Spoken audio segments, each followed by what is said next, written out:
think my friend is a vampire. So, I gotta share this wild thing that's been brewing over the past few months, and y'all might think I've lost it, but hear me out. My buddy Tim, who I've known for years, has started showing some seriously weird behavior. At first, I brushed it off, but now I'm convinced he might actually be a vampire. It all started back in June. We were out at our usual hangout, and I noticed Tim wasn't touching his drink. Like, not even a sip of his beer. I asked him if he was okay, and he just laughed, saying he's watching his figure. Weirdo, right? But then he started going on about how he hates garlic. I mean, who hates garlic? It's like the flavor enhancer of the universe. Things got even weirder when he started wearing sunglasses indoors. I thought it was just a fashion statement or something, but then I heard him mumble, "the sunburns," under his breath one time. I tried to joke about it. I said, "What are you, a vampire?" He just looked at me deadpan and said, "You're not too far off." I laughed it off, thinking it was a joke, but there was something weirdly unsettling about his tone. Now, the clincher came last week when we all went out for karaoke.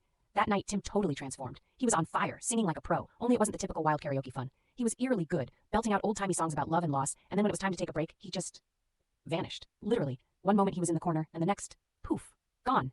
We searched the place for him and finally found him outside in an alleyway. He was pacing back and forth, looking very agitated, and I swear when I called his name, he turned around and his eyes were seriously intense. You know the kind of look you see in movies right before a vampire strikes? Yeah, that one. Creepy. The next day I asked him what happened out there, and he just smirked, saying, "You wouldn't understand," with this odd glint in his eye.